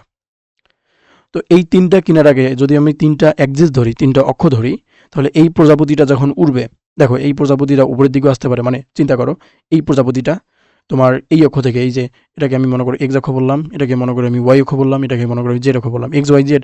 এটার আইডেন্টিফিকেশনটা আরেকটু পরে ভালো করে বুঝবা। তো এক্স অক্ষ থেকে এই প্রজাপতিটা একটু দূরে সরে যাইতে পারে বা কাছে আসতে পারে। আবার এই যে ওয়াই অক্ষ থেকে এই প্রজাপতিটা দূরে সরে যেতে পারে, আবার কাছে আসতে পারে। আবার জেড অক্ষ থেকে এই প্রজাপতিটা দূরে যাইতে পারে, কাছে আসতে পারে। তার মানে এই প্রজাপতির গতিটা কিন্তু তোমার একবারে 3 দিক বরাবর। তাহলে বলো, এই প্রজাপতির যে জায়গাটা, এই প্রজাপতির যে উড়ার ইয়াটা, সেটাকে আমরা 3D বলতে পারি না, কারণ 3টা দিক বরাবর যাচ্ছে। 3টা দিক বরাবরের প্রতি মুহূর্তে সরণ হচ্ছে। কাজে এই প্রজাপতির গতিটাকে আমি বলবো 3D motion. So 3D motion, motion জিনিসটা বোঝার আমার কাজ না, আমার বোঝার কাজটা হচ্ছে ডাইমেনশন বোঝা। তো ডাইমেনশন আশা করি বোঝা গেছে, যতটি দিক বরাবর আমি কোনো একটা জিনিসকে ব্যাখ্যা করতে পারি। সো নেক্সট কনসেপ্টটা হচ্ছে, দেখো, কনসেপ্ট অফ এক্সিস, যে এক্সিস জিনিসটা আসলো কোথা থেকে অ্যান্ড এটার প্রয়োজনটা কি। এইটা এখন আমরা দেখবো যে দরকারটা কি। দরকারটা বুঝো, মনে করো একটা মরুভূমি, বিশাল বড় একটা মরুভূমি। সো এই মরুভূমির মধ্যে কোনো গাছপালা হাবিজাবি কোনো কিছু নেই। এখন আমি যে তোমার ফটিংটা দিচ্ছি সেটাকে বুঝো, সেটা হচ্ছে এই মরুভূমিতে একজন মানুষ হাঁটতেছে, মনে করো এটা হচ্ছে এ নামের একজন ব্যক্তি। তো এ নামের একজন ব্যক্তি মনে করো হাঁটতেছে। এখন এই মরুভূমিতে সিস্টেমটা এমন যে ব্যক্তি যখন হাঁটবেন তখন তার হাঁটার সাথে সাথে পায়ের ছাপটাও মুছে যাবে। ধরে নাও আমরা জাস্ট একটা হাইপোথেসিস, একটা সাধারণ একটা কনসেপ্ট। তো হাঁটার সাথে সাথে মিশে যাবে। এখন মনে করো এই ব্যক্তিটা 10 মিনিট হাঁটলো। তো মরুভূমিতে আশেপাশে কোনো গাছপালা হাবিজাবি কোনো কিছুই নাই। তো এই যদি 10 মিনিট হাঁটে, 10 মিনিট পর যদি পিছনে ফিরে তাকায় এবং চিন্তা করে যে আমি কতটুকু হাঁটলাম, তো সে কি বুঝতে পারবে যে আমি কতটুকু হাঁটলাম। মনে করো এই 10 মিনিটে সে এখান থেকে এখানে পৌঁছে গেছে, এখান থেকে এখানে পৌঁছে গেছে। তাহলে এই 10 মিনিটে সে কিন্তু এখান থেকে এই জায়গাটা সে কিন্তু মাপতে পারবে না। আমরা দেখতে পাচ্ছি যে সে এখান থেকে এখানে আসছে, সে বুঝতে পারবে না। কেন পারবে না? কারণ তার মাপার জন্য কোনো আইডিয়া নাই, বা মাপার জন্য সেরকম কোনো কাঠামো নাই যার সাপেক্ষে সে মাপবে। এখন সেকেন্ড উদাহরণটা লক্ষ্য করো, এটা হচ্ছে এই মরুভূমি, ওই একই মরুভূমির কথা চিন্তা করতেছি, কিন্তু মরুভূমিতে এবার ওই একটা গাছ খুঁজে পাইছে, ওই ব্যক্তি একটা গাছ খুঁজে পাইছে। ওই গাছের গোড়ায় এখানে ছিল একটা নির্দিষ্ট সময়, টি সময়ে এখান থেকে পৌঁছে গেছে এখানে। তাহলে এবার চিন্তা করো, সে যদি মনে করো 1 মিনিট হাঁটলো, তো 1 মিনিট পর সে যদি ভাবে যে আমি কতটুকু দূরে আসছি, তাহলে সে জাস্ট পেছনে তাকাবে, অ্যান্ড পেছনে তাকায় দেখবে ওই যে দূরে একটা গাছ আছে, এই যে গাছ আছে, এই গাছ থেকে আমি এতটুকু দূরে আসছি। তখন সে কিন্তু বুঝতে পারবে যে না, গাছ থেকে এতটুকু দূরত্বে আসলাম, অর্থাৎ আমার দূরত্ব হইছে মনে করো d পরিমাণ একটা সরণ হয়ে গেছে। তো সে তখন কিন্তু বুঝতে পারবে। আদারওয়াইজ কিন্তু বোঝা এখানে পসিবল ছিল না। তো কাজেই তুমি যখন কোনো জিনিসকে মাপতে চাবা, তখন তার মাপার যে ইয়াটা, সেটা মাপার জন্য তোমার একটা নির্দিষ্ট অন্য কিছুকে নিয়ে আসতে হবে। অন্য কিছুর একটা সাপেক্ষে মাপতে হবে। অন্য কিছুকে কেন্দ্র করে মাপতে হবে। এভাবে বুঝো। এখন এই দ্বিতীয় ক্ষেত্রে আমরা দেখছি যে এই গাছটাকে কেন্দ্র করে সে কিন্তু মাপছে যে সে কতটুকু দূরে চলে আসছে। তাহলে দ্বিতীয় ক্ষেত্রে এই গাছটাকে আমরা বলবো তার সেই প্রসঙ্গ, মানে যার সাপেক্ষে সে মাপছে। তো এই গাছটাকে আমরা তখন বলতে পারবো, এই যে এই গাছটাকে আমরা দ্বিতীয় ক্ষেত্রে বলতে পারবো this is reference frame. Reference frame মানে হচ্ছে তোমার প্রসঙ্গ কাঠামো। প্রসঙ্গ কাঠামো। এবং এর সাপেক্ষে সেই ব্যক্তিটা ওখান থেকে এই পর্যন্ত পথ আসছে। তো এখনো কিন্তু আমরা উত্তর পাইনি যে দরকারটা কি। তো দরকারটা শোনো, দরকারটা হচ্ছে যে তুমি যখন বিভিন্ন গতিগুলাকে মাপবা, বিভিন্ন ধরনের রাশিগুলাকে মাপবা, সেই রাশিগুলা মাপার জন্য তোমার ঐরকম একটা প্রসঙ্গ দরকার হবে। এখন ওই প্রসঙ্গটা যদি তোমার প্রয়োজন হয়, কাজেই তোমার বিভিন্ন ধরনের গতি যখন আনবা, ওই প্রসঙ্গটা আগেই নিয়ে আসতে হবে। তারপরে তুমি গতিটাকে মাপতে পারবা, নাহলে তো মাপতে পারবা না। তাই না? তাহলে এখন দেখো আমরা এক্সিস জিনিসটা আসি কেন, বা এক্সিস জিনিসটা আমার প্রয়োজন হয় কেন? তো এইখানে আমি জাস্ট 2D একটা দেখাচ্ছি যেটা আমরা আগে থেকে দেখে আসছি। তো এটা হচ্ছে তোমার এক্স এক্সিস এন্ড এটা হচ্ছে তোমার ওয়াই এক্সিস। এক্স এবং ওয়াই এই দুটো এক্সিস দেখছো, এটা একটা পয়েন্টে ছেদ করতেছে। এই পয়েন্টটাকে আমরা কি বলি জানো? এটাকে আমরা মূলবিন্দু বলি, অর্থাৎ ও বলি। তো এখন এইখানে তোমরা যেমন এই গাছটাকে চিন্তা করতেছো, গাছটা থেকে ব্যক্তিটা এখানে চলে আসছে অ্যান্ড তার সরণ হয়েছে ডি পরিমাণ। ঠিক তেমনিভাবে এখানেও আমরা এই মূলবিন্দুটা অর্থাৎ ওটাকে আমরা প্রসঙ্গ কাঠামো হিসেবে নেই। অ্যান্ড এর সাপেক্ষে কোনো একটা পয়েন্ট, মনে করো এটা একটা পয়েন্ট। এই পয়েন্টটা মনে করো এক্স অক্ষ থেকে তোমার 3 একক দূরে আসে, আর ওয়াই অক্ষ থেকে তোমার 2 একক দূরে আসে। তাহলে তখন তুমি এই পয়েন্টটাকে বলবা যে তোমার আচ্ছা, ওয়াই একক থেকে 3 একক দূরে অ্যান্ড এক্স অক্ষ থেকে 2 একক দূরে। আচ্ছা, তো তখন তুমি এই পয়েন্টটাকে তোমার বলবা, পয়েন্টটার নাম হচ্ছে তোমার 3,2। এখন এই যে 3,2, এই 3,2 মাপার জন্য কিন্তু তুমি শুরু করছো এই জিরো থেকে। মানে এই জিরো এর সাপেক্ষে তুমি 3 একক দূরে আসো, আবার এই জিরো এর সাপেক্ষে এই দিকে তুমি 2 একক দূরে আসো। এই যে এইদিকে 2 একক দূরে আসো। তার মানে বারবার আমি জিরোটাকে কেন্দ্র করে মাপলাম না, জিরোটাকেই ফোকাস করে মাপলাম না। তাহলে এখানে কিন্তু তোমার জিরোটাই হচ্ছে রেফারেন্স ফ্রেম হিসেবে কাজ করবে। Reference frame. এখন আমার এটা জেনেই বা লাভ কি? এটা জেনে লাভ হচ্ছে তুমি যখন কোনো একটা বস্তুর অবস্থান দিতে চাবা, দেখো অবস্থান কিন্তু একটা তোমার মৌলিক রাশি। মৌলিক রাশি অবস্থান। তো এই অবস্থান থেকে একটা অবস্থান থেকে এসে অন্য একটা অবস্থানে গেছে। তো একটা অবস্থান থেকে সে যখন অন্য একটা অবস্থানে আমি দেখব, তখন কিন্তু এই মৌলিক রাশিটা হচ্ছে তোমার চেঞ্জ হচ্ছে অ্যান্ড এখানে সরণ হচ্ছে। আর সরণ থেকে আমি বেগ ব্যাখ্যা করতে পারি, বেগ থেকে আমি ত্বরণ ব্যাখ্যা করতে পারি, ত্বরণ থেকে আমি বল ব্যাখ্যা করতে পারি, অ্যান্ড আরও অনেক রাশিগুলোকে আমরা ব্যাখ্যা করতে পারি। কাজেই কাজেই যেহেতু আমাদের এই বেসিক জিনিসগুলাকে দরকার হচ্ছে বড় হিসাব নিকাশে, সো এই বেসিক জিনিসগুলো তুমি যদি না ব্যাখ্যা করতে পারো, তাহলে কিন্তু হবে না। তাহলে এখানে অবস্থানের ধারণাটা এই জন্যই সবচেয়ে বেশি প্রয়োজন। তাহলে দরকারটা কি? আমাদের অবস্থান জানা প্রয়োজন, কারণ অবস্থান না জানলে তুমি বাকি সব রাশিগুলোকে ব্যাখ্যা করতে পারবে না। তো দরকারটা কি? এটা এই পর্যন্ত ক্লিয়ার হলো। লাভটা কি হলো? এটাও এই পর্যন্ত ক্লিয়ার হলো যে তুমি বিভিন্ন রাশি মাপতে পারবা, পরবর্তীতে বড় জিনিসগুলোকে ব্যাখ্যা করতে পারবা। আর নেক্সট কনসেপ্টটা সেটা হচ্ছে হাউ টু অ্যাপ্লাই। দেখো এটাও এখন ক্লিয়ার হবে। হাউ টু অ্যাপ্লাই সেটা হচ্ছে যখন আমি অক্ষটা নিচ্ছি, সেই অক্ষ থেকে দ্রুত মাপবো। এই যে দেখো আমি সেকেন্ড চিত্রটা নেই, সেটা হচ্ছে মনে করো এটা হচ্ছে ওয়াই অক্ষ, এটা হচ্ছে তোমার এক্স অক্ষ, এটা হচ্ছে তোমার 0 পয়েন্ট। তাহলে তোমার মূল বিন্দু থেকে এক্স অক্ষের দিকে মনে করো এক্স পরিমাণ সরণ হইলো, আবার মূল বিন্দু থেকে ওয়াই অক্ষের দিকে মনে করো তোমার ওয়াই পরিমাণ সরণ হইলো। একটা আদর্শ হিসেবে নিচ্ছি। তাহলে দেখো এই বিন্দু দুটাকে মিলিত করো, এই জায়গাগুলোকে এই যে মিলিত করতেছি, এটা হচ্ছে এইখান থেকে এটা। তাহলে এরা মিলতেছে হচ্ছে এই পয়েন্টটাতে। তাহলে এই পয়েন্টটার নাম কি? এই পয়েন্টটাকে আমরা বলবো কি জানো? এই পয়েন্টটা বলবো মূলবিন্দু থেকে এক্স অক্ষ থেকে কত দূরে? প্রথমে মূলবিন্দু হতে এক্স অক্ষের দিকে কত দূরে? হ্যাঁ, এক্স দূরে। তারপরে কমা মূলবিন্দু থেকে ওয়াই অক্ষের দিকে কত দূরে? সেটা হচ্ছে তোমার ওয়াই। হ্যাঁ, তাহলে এই বিন্দুটা হচ্ছে তোমার এক্স কমা ওয়াই। তাহলে এক্স কমা ওয়াই এর মাধ্যমে তুমি কিন্তু এই বিন্দুর অবস্থানটাকে চিহ্নিত করে দিতে পারলা। যেখানে রেফারেন্স ফ্রেম নিছো তুমি মূলবিন্দু অর্থাৎ 0,0, অর্থাৎ পয়েন্টটা হচ্ছে ও। তো হাউ টু অ্যাপ্লাই সেটা হয়ে গেল যে অবস্থানটাকে আমরা কিভাবে অ্যাপ্লাই করতে পারি। Next concept. সো কনসেপ্ট 4, চলকদ্বয়ের সম্পর্ক এবং সঞ্চারপথ। তো চলকদ্বয়ের সম্পর্ক কিভাবে আমরা স্থাপন করতে পারি? প্রথমত এখানে যে চলকগুলো আছে, সাধারণভাবে আমরা যদি 2D গতিটা নিয়ে চিন্তা করি, আমরা যদি টু ডাইমেনশনাল কোনো একটা জগতে বসবাস করি, তাহলে এখানে আমাদের 2টা অক্ষের প্রয়োজন হবে। প্রথমত এটা হচ্ছে ওয়াই অক্ষ, এটা হচ্ছে এক্স অক্ষ, এটা হচ্ছে এক্স অক্ষ, ওয়াই অক্ষ। তো এই যে এক্স এবং ওয়াই, এই এক্স এবং ওয়াই এর সাপেক্ষে আমি কোনো একটা জিনিসকে মাপবো। এখন মনে করো এটা হচ্ছে একটা পয়েন্ট, আমরা গত পেজে দেখে আসলাম। তো এই পয়েন্টটা যদি হয় এক্স কমা ওয়াই, আমরা বিপরীতভাবে খালি বলবো, এই পয়েন্টটা যদি হয় এক্স কমা ওয়াই, তাহলে এই পয়েন্টের সাপেক্ষে, মূল বিন্দুর সাপেক্ষে এক্স অক্ষের দিকে এই পয়েন্টটা আছে তোমার এক্স পরিমাণ দূরে, অ্যান্ড ওয়াই অক্ষের দিকে আছে তোমার এই পয়েন্টটা ওয়াই পরিমাণ দূরে। কাজেই তখনই হচ্ছে আমার এই ইয়াটা অ্যাপ্লিকেবল, যে এই পয়েন্টটা হচ্ছে তোমার এক্স কমা ওয়াই। তো এখন এই পয়েন্টটা যে চলমান পয়েন্ট, এটা কিন্তু তোমার বিশ্বাস হচ্ছে? দেখো, আমরা যখন এক্স কমা ওয়াই হিসেবে নিলাম, এক্স এর ভ্যালু কি তুমি জানো? জানি না। ওয়াই এর ভ্যালু কি জানো? জানো না কিন্তু। তাহলে এক্স এবং ওয়াই একটা ভ্যালুও কিন্তু তুমি জানো না। কিন্তু এই ভ্যালু, এই দুইটা দিয়ে আমি কিন্তু অসংখ্য জিনিস ব্যাখ্যা করতে পারবো, অসংখ্য জিনিস। তো যেহেতু মানটা প্রতিনিয়ত চেঞ্জ হচ্ছে, মনে করো আমি বললাম X is equals to Y, তো এটা একটা এক্স এবং ওয়াইয়ের মাঝে একটা সম্পর্ক দিলাম না, যেখানে এক্স যত হবে ওয়াইও তত হবে। তার মানে তুমি যখন বলবা Y is equals to X, তখন এই ধারণাটা এমন কিছু বোঝাবে যেখানে মানে অনেক অসংখ্য বিন্দু বোঝাবে, যেসব বিন্দুগুলো মিন করে যে তোমার এক্স যত হবে ওয়াইও তত হবে। তাহলে দেখো এই শর্তের আন্ডারে কত কিছু পড়ে।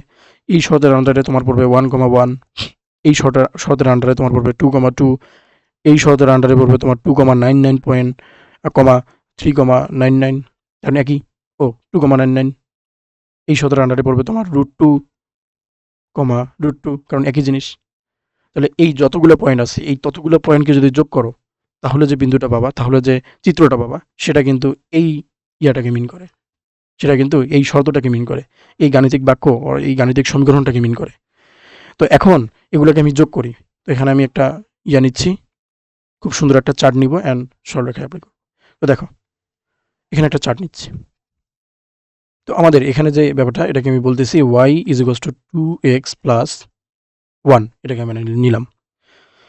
তো এইখানে দেখো, এই শর্তের আন্ডারে যদি আমি এগুলোকে যদি ফেলি, তাহলে প্রথমত এটা হচ্ছে তোমার এক্স এর ভ্যালু, এটা ওয়াই এর ভ্যালু, কয়েকটা মান নিব আমরা।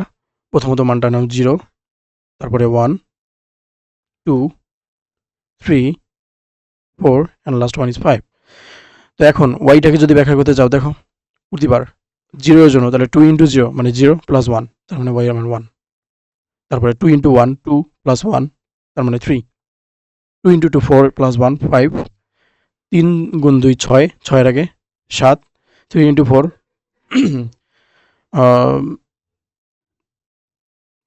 4 গুণ 2 8, 8 এর আগে 9, তারপরে 5 গুণ 2 10, 10 এর আগে 11। তাহলে আলটিমেটলি দেখো, তো তুমি যখন 0 পয়েন্টে ছিলে, দেখো তুমি যখন 0 পয়েন্টে মানে এক্স এর মান যখন 0, তখন ওয়াই কিন্তু তোমার 1। আচ্ছা, আমি পয়েন্টগুলোকে আইডেন্টিফাই করি।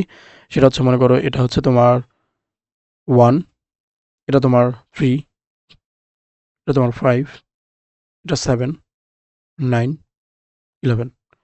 আর এখানে এই পয়েন্টটা হচ্ছে 1, 2, 3, 5, 6, এতগুলো লাগবে না যদিও। তাহলে যখন এক্স অক্ষের পয়েন্টটা হচ্ছে 1, অর্থাৎ এইখানে, তখন কিন্তু ওয়াই এর মান কিন্তু এই 1টা, ওয়াই এর মান কিন্তু এই 1। তাহলে এক্স এর মান যখন 0, এখান থেকে আমরা যেটা ইয়া করতে পারি, সেটা হচ্ছে এক্স এর মান যখন 0, তখন কিন্তু ওয়াই এর মান 1, মানে এই পয়েন্টটা এক্স এর মান 0 এর জন্য। আবার এক্স এর মান যখন 1, তখন ওয়াই এর মান কিন্তু 3, আমরা 4 থেকে দেখতে পাচ্ছি ওয়াই এর মান 3, তার মানে এই পয়েন্টটা। আবার এক্স এর মান যদি 2 হয়, তখন ওয়াই এর মান হবে 5, অর্থাৎ এই পয়েন্ট। এক্স এর মান যদি 3 হয়, তখন ওয়াই এর মান হবে 7, এই পয়েন্ট। বাকিগুলো আমি নিজে নিজে যোগ করে দিচ্ছি। আচ্ছা, কোথাও একটা ভুল হয়ে গেছে মনে হয়। 1, 3, 5, 1, 3, আচ্ছা, 1, 2, 2, 2 এর জন্য 5, 3, 3 এর জন্য 7। ও আচ্ছা, এখানে আমি 4 লিখিনি, 4, 5। আচ্ছা, এবার হবে 11, এবং এর জন্য ভ্যালুটা পাচ্ছি এটা। তাহলে দেখো, এরকম অসংখ্য পয়েন্ট আছে না, জাস্ট আমরা কয়েকটা পয়েন্ট নিয়ে চিন্তা করতেছি। তো আসলে কিন্তু আদতে এরকম অসংখ্য পয়েন্ট আছে। আমরা যদি এই দুটো পয়েন্টকে যদি যোগ করে দিতে চাই,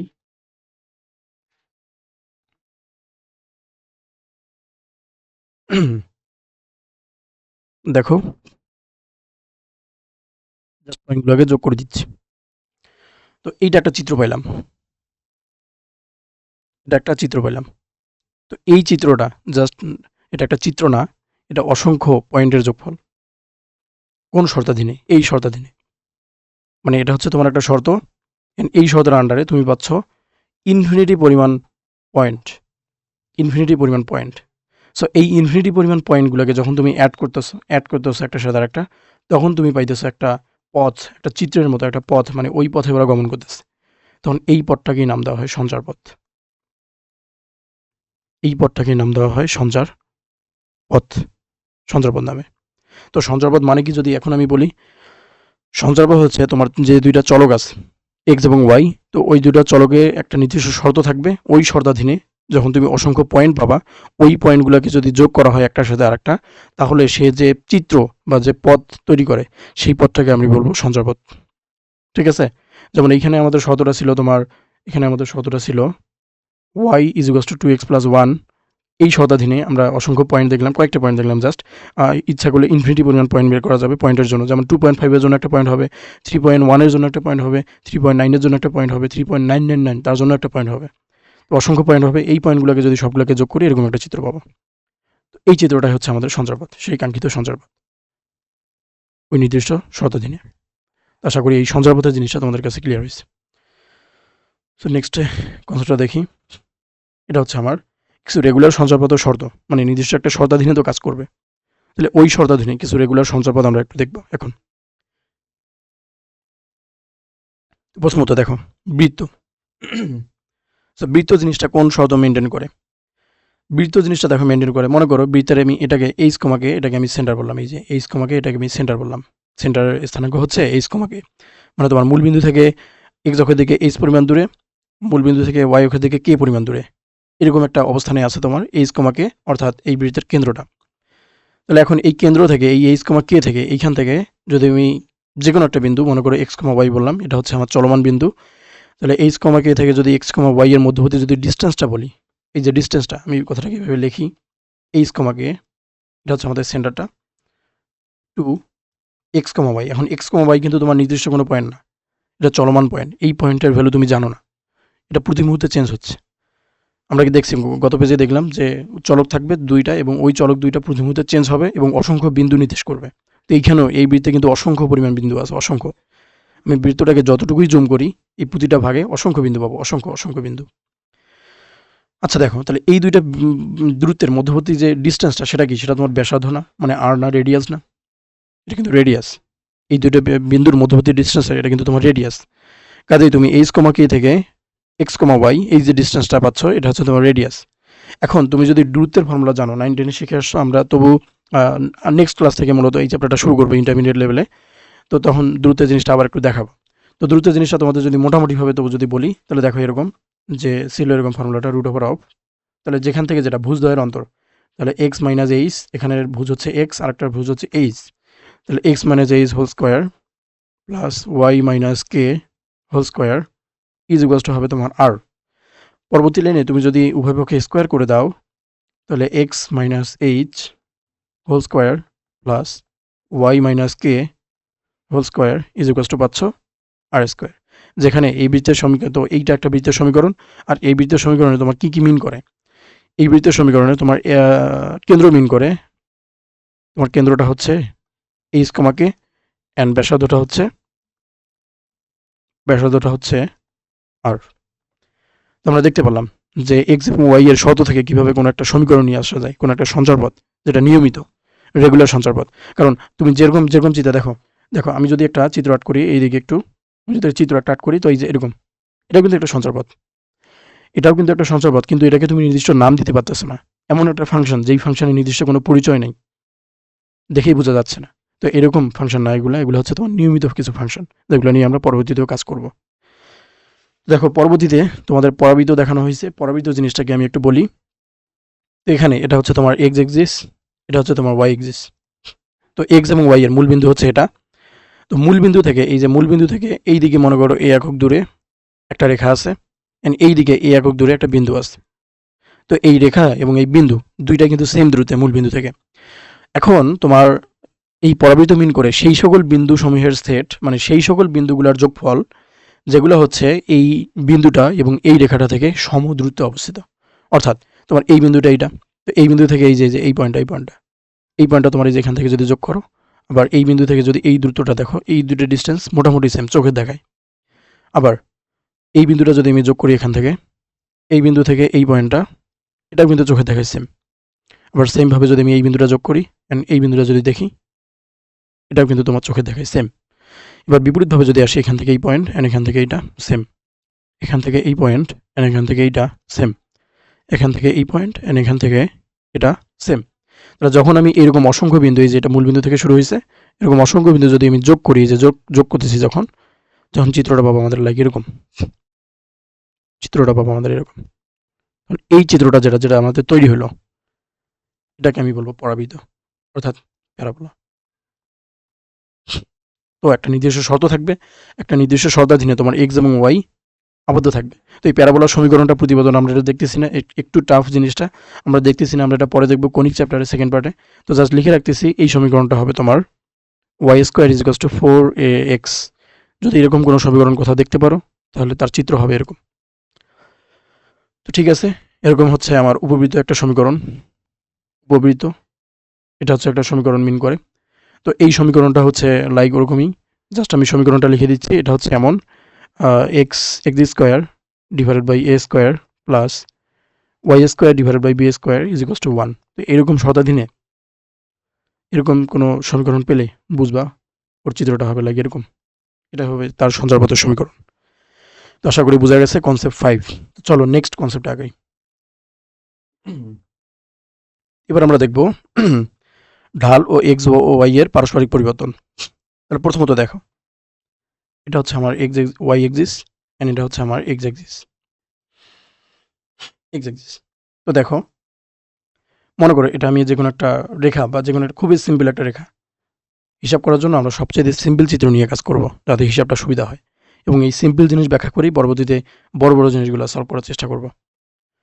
তো প্রথমত দেখো, এই রেখার উপরস্থ এইটা একটা পয়েন্ট, এই পয়েন্টটাকে আমি নাম দিলাম x1, y1, এবং এইটা আরেকটা পয়েন্ট, এটাকে আমি নাম দিলাম x2, y2। তাহলে বলো তো, এই বিন্দু দুইটার মধ্যবর্তী যে পরিবর্তন হয়েছে, দেখো এখান থেকে যদি আমি x এর পরিবর্তন বলি, যে এইটুকু হচ্ছে তোমার x1, এবং যদি x2 এর কথা বলি, এই পার্টটুকু, এই পুরাটা তোমার কিন্তু x2। তাহলে এতটুকু কি? এতটুকু হচ্ছে তোমার x2 মাইনাস x1। এটা হচ্ছে তোমার জাস্ট অনলি এতটুকু, এখান থেকে এতটুকু। এবং আমি যদি y এর কথা যদি বলি, দেখো y হচ্ছে তোমার কিন্তু এতটুকু, এটা হচ্ছে তোমার y1, এবং এই পুরাটা হচ্ছে তোমার y2। এখন আমি যদি এইটুকু যদি ব্যাখ্যা করতে চাই, সেটা হচ্ছে এইটুকু, এইটুকু কিন্তু হবে আমাদের y2 থেকে আমরা বাদ দিব জাস্ট y1, y2 থেকে y1 বাদ দেবো। এই যে নিচের এই পুরাটা তোমার y2, এই পুরাটা y2, এই পুরাটা থেকে জাস্ট এতটুকু যদি আমি বাদ দিই, এতটুকু যদি আমি ক্যান্সেল করে দিই, তাহলে এতটুকু আমি পাবো না, এই এতটুকুই তো আমাদের y2 মাইনাস y1। বুঝলাম? আচ্ছা। তো দেখো, এবার আমরা এইখান থেকে কি ব্যাখ্যা করতে চাচ্ছি? আমরা ব্যাখ্যা করতে চাচ্ছি যে তুমি তো পরিবর্তন করতেছো x, তাই না? তো x অক্ষে যদি আমি পরিবর্তনটা দেখি, x অক্ষে পরিবর্তন, তো x অক্ষে পরিবর্তনটা সেটা কি? সেটা হচ্ছে আমাদের del x is equals to x2 minus x1। আর যদি y অক্ষটা দেখো, y অক্ষে পরিবর্তন সেটা হবে তোমার del y is equals to হবে y2 মাইনাস y1। তো এখন এই পরিবর্তনটা আমরা যখন ম্যাথমেটিক্সের ফান্ডামেন্টাল কিছু যখন বেসিক আইডিয়াগুলা যদি তোমার ক্লিয়ার থাকে, তাহলে তুমি নিশ্চয়ই এটা বুঝবা যে আমরা যখন ম্যাথমেটিক্সে হোক বা ফিজিক্সে হোক বা সায়েন্সে হোক, যখন কোনো কিছু যখন হিসাব করি, তখন কিন্তু আমরা সেগুলোকে একই নিয়ে হিসাব করি। তুমি দোকানে যাবা, তুমি কখনোই জিজ্ঞেস করো না 5টা চিপসের প্যাকেটের দাম কত, তুমি জিজ্ঞেস করো একটার দাম কত, এখন তুমি নাও 5টা, সমস্যা নেই, কিন্তু একটার দাম কত হবে সেটা তুমি জিজ্ঞেস করো। আবার তুমি যখন অন্য কিছু যখন কিনবা, তখনও কিন্তু তুমি সেইটার একটার জিনিসের দাম জিজ্ঞেস করো, এবং দোকানদার তোমার ওই একটার দামই বলে দেয়। তখন কিন্তু আমরা সেভাবেই জিনিসটাকে আইডেন্টিফিকেশনে নেই। তো কাজেই তুমি যখন এখানে দেখতেছো পরিবর্তনটা, তো পরিবর্তন ডেল এক্স, তুমি এক্স অক্ষে খালি ডেল এক্স পরিবর্তন করতেছো, এই ডেল এক্স পরিবর্তনে ওয়াই এ কতটুকু পরিবর্তন হচ্ছে? তো এই ডেল এক্স পরিবর্তনে তোমার ওয়াই অক্ষে পরিবর্তন, তোমার ওয়াই অক্ষে পরিবর্তন, এটা হবে ডেল ওয়াই। আমরা এক্সে মাপবো না, আমরা একক মাপবো। তো আমরা দেখব একক পরিবর্তনে ওয়াই অক্ষে পরিবর্তনটা, এটা হবে তোমার del Y divided by del X. এটা হচ্ছে তোমার সিম্পলভাবে ঐকিক নিয়ম। তাহলে তোমার একক পরিবর্তন করলা জাস্ট অল্প একটু, তো জাস্ট অল্প একটু পরিবর্তনে এক্স অক্ষে অল্প একটু পরিবর্তনে এই যে এই দিকে অল্প একটু পরিবর্তন করলো 1 একক, তো এই দিকে 1 একক পরিবর্তনে এই দিকে কতটুকু উঠতেছে সেটাই কিন্তু তোমার এটা না, এটা না, মানে তুমি এক্স অক্ষে এটা হচ্ছে তোমার এক্স এক্সিসে তুমি 1 একক পরিবর্তন করতেছো, মনে করো যে বাড়াচ্ছ 1 একক বাড়াইতে ওয়াই অক্ষে তোমার কতটুকু বাড়তেছে বা কতটুকু কমতেছে, এই জিনিসটাই কিন্তু এটা। এখন এই যে কতটুকু বাড়ে বা কতটুকু কমে সেটা বুঝে তোমার লাভ কি? সেটা বুঝে লাভ হচ্ছে তোমার যদি বাড়ে কখনো তাহলে উপরের দিকে যাবে, যদি কমে কখনো তাহলে কিন্তু ক্রমান্বয়ে নিচের দিকে নামবে। তাহলে এই যে বাড়া এবং কমা, ক্রমবর্ধমান এবং ক্রমহ্রাসমান, এই জিনিসগুলো কিন্তু আমি এই কনসেপ্টের মাধ্যমে ব্যাখ্যা করতে পারি। এখন এই কনসেপ্টটা দেখো তো, এই যে মনে করো এটা একটা তল, তাহলে এই তলটা মোটামুটি যদি এরকম থাকে তাহলে আমরা এটাকে ঢালু মানে ঢালু তল বলতে পারি কিনা? ঢালু, এটাকে আমরা ঢালু বলি না? তো ঢালু জিনিসের এর যে বৈশিষ্ট্যটা তাকে আমরা বলতেছি ঢাল। কাজে যেহেতু এই del Y divided by del X এর ঢালু জিনিসটা বা এই ঢাল কনসেপ্টটাকে আমাদের মিন করে, কাজে আমাদের এখানে ঢাল হবে ঢাল এম, এটাকে আমরা এম দ্বারা সূচিত করি। এম ইজ ইকুয়ালস টু হবে del Y divided by del X, তাহলে ঢাল পাইলাম M is equals to del Y divided by del X. এখন তুমি এখানে দেখো ডেল ওয়াই মানে কি? ডেল ওয়াই মানে হচ্ছে তোমার Y two minus Y one, and del X মানে হচ্ছে তোমার X two minus X one. তাহলে এই কনসেপ্টটা হচ্ছে তোমার ঢালের কনসেপ্ট। ঢাল জেনে লাভ কি? কতটুকু ক্রমবর্ধমান এবং কতটুকু ক্রমহ্রাসমান সেটা আমরা ক্লিয়ার হব। তো ঠিক আছে, ঢাল জিনিসটা আমরা এখান থেকে বুঝতে পারলাম, এবং এক্স ও ওয়াই এর পারস্পরিক পরিবর্তনে কিন্তু ঢালের পরিবর্তন মানে ঢাল জিনিসটা ব্যাখ্যা করা যাচ্ছে, সেটা আমরা দেখলাম। তো আমাদের এইটুকু টপিক এতটুকুতেই সীমাবদ্ধ। আজকে আমরা পুরো বেসিক আইডিয়া যেহেতু ক্লিয়ার করতেছি সেহেতু বেসিকভাবেই আগাবো, কোনো আলাদা কোনো কনসেপ্টে যাব না। 9-10 পর্যন্তই সীমাবদ্ধ। ইন্টারমিডিয়েটের পরে ইন্টারমিডিয়েট লেভেলে যেগুলো কী কী লাগে সেগুলোকে জাস্ট খালি ক্লিয়ার করতেছি সব কিছু। ওকে, তো এখন আমরা দেখব আজকের ক্লাসের সবচেয়ে লাস্টের টপিকটা, সেটা হচ্ছে সরলরেখার সঞ্চারপথ। তো সরলরেখার সঞ্চারপথ আমরা কীভাবে ক্লিয়ার করতে পারি, সরলরেখার সঞ্চারপথ বা সরলরেখার সমীকরণ আমরা কীভাবে আনতে পারি। তো এটা হচ্ছে আমরা জাস্ট একটা শিখব, আমরা ফর্ম ঢাল এটা থেকে শিখব। ফর্ম ঢাল এটা থেকে শিখব। আচ্ছা আমাকে এটা বলো, যদি সরলরেখা হয় তাহলে ওটা কি কখনো বাঁকা হতে পারে? নাম থেকেই পড়ো, নাম থেকেই আসতেছে সরলরেখা, তাহলে বাঁকা কেমনে হবে? তাহলে সরলরেখা কেমনে হবে? এখান থেকে মনে করো এটা একটা সরলরেখা, যদিও এটা আসলে হয়নি সরলরেখা, কিন্তু ধরে নাও। তাহলে এই সরলরেখা তো দেখো তো, এটা তো নির্দিষ্ট একটা দিকে যাচ্ছে, অর্থাৎ এ যদি ক্রমবর্ধমান হয় এর প্রতিটা বিন্দুই একই পরিমাণ ক্রমবর্ধমান না? মনে করো এটা একটা পয়েন্ট বললাম, এটা একটা পয়েন্ট বললাম, এটা একটা পয়েন্ট বললাম, এটা একটা পয়েন্ট বললাম, তার মানে এর যতগুলো পয়েন্টে বলি সবগুলো পয়েন্টে কিন্তু একই দিকে ক্রমবর্ধমান অথবা ক্রমহ্রাসমান, এখানে কিন্তু ক্রমবর্ধমান। তো ঢাল জিনিসের তুমি যদি সরলরেখার যদি ঢাল বলো, তাহলে সেই সবগুলো বিন্দু যেহেতু একই দিকে মিন করে, যেহেতু একই রকম ঢাল তৈরি করে, তাহলে সরলরেখার প্রতিটা বিন্দুর ঢাল সেম না। অর্থাৎ তুমি বলতে পারো সরলরেখার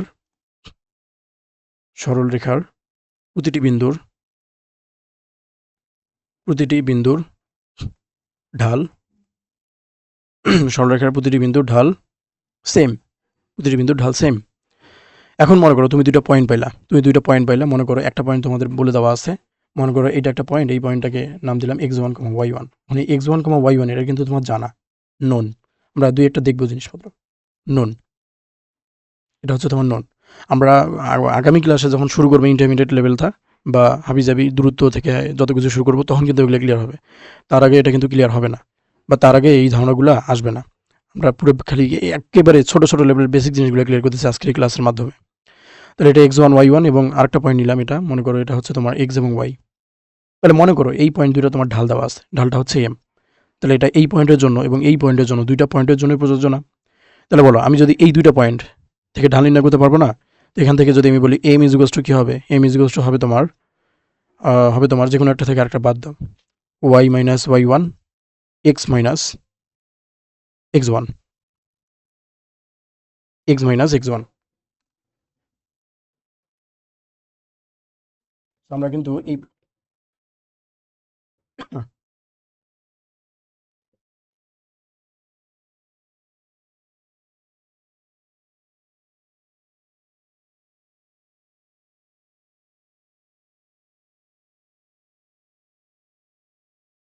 ওকে, তো এখান থেকে ঢাল পাচ্ছি m is equals two y minus y1 and x minus x1। তো এখান থেকে কিন্তু আমরা এই ঢাল জিনিসটা নিয়ে আসতে পারলাম। এখন তুমি যদি সমীকরণটা ডিরাইভ করো তাহলে দেখো ওয়াই মাইনাস ওয়াই ওয়ান ইজগোস টু পাবা M into X minus X one. তাহলে এইটাই কিন্তু আমার কোনো একটা সরলরেখার সমীকরণ মিন করবে, কোনো একটা সরলরেখার সমীকরণ মিন করবে। ঠিক আছে, তো এটা জাস্ট এক বিন্দুগামী কোনো একটা যদি সরলরেখা হয় তার সমীকরণ। একটা বিন্দু দেওয়া আছে, এখানে আমার গিভেন কি, এখানে আমার গিভেন হচ্ছে 1 পয়েন্ট অ্যান্ড স্লোপ। এই দুটো জিনিস আমাদের জানা। একটা পয়েন্ট দেওয়া আছে, এটা হচ্ছে তোমার x1, y1, অ্যান্ড স্লোপ দেওয়া আছে, সেটা হচ্ছে তোমার m। এই দুটো থেকে তুমি এখানে যদি বসাই দাও, তাহলে কিন্তু ঢাল পেয়ে যাবে। তো আশা করি আজকের এই পুরো ক্লাসটিতে তোমরা যেটা দেখলা, একেবারেই প্রাইমারি স্টেজ থেকে শুরু করে হাই স্কুল স্টেজ থেকে শুরু করে স্থানাঙ্ক জ্যামিতির একেবারে বেসিক ধারণা, অ্যান্ড সেখান থেকে আমরা কিছু কিছু আপডেট ধারণা নিয়ে আসছি। এবং আগামী দিনে আমরা যেটা দেখবো সেটা হচ্ছে যে ইন্টারমিডিয়েট লেভেলের হায়ার ম্যাথের জিনিসগুলো আরও কীভাবে ডিজাইন করা হয়েছে, আরও কী কী টপিকসগুলো আছে, ঠিক আছে, আরও কী কী ব্যাপারগুলো করতে হবে, পড়তে হবে, বা কী কী জিনিস বুঝতে হবে, সেগুলোর সাথে পরিচিত হবে। তো যেহেতু আজকে একেবারে বেসিক ক্লাস ছিল, তো আজকের ইয়াটা যারা এগুলো অনেকেই জানো, যারা এসএসসি পাস করছে এগুলো মোটামুটি সবারই জানার কথা। কিন্তু যদি না জেনে থাকো ভেতরের ব্যাপারগুলো, তবে হচ্ছে আজকে তোমাদের জন্য এই ক্লাসটা। তো গত ক্লাস থেকে হচ্ছে তোমরা সবাই জিনিসগুলোকে বুঝতে পারবো, বা সবারই টাইমের একটা মোটামুটি দাম পাবা আগামী ক্লাস থেকে। ঠিক আছে, তো ধন্যবাদ সবাইকে, দেখা হচ্ছে নেক্সট কোনো ভিডিওতে। আজকে এই পর্যন্তই। আসসালামু আলাইকুম।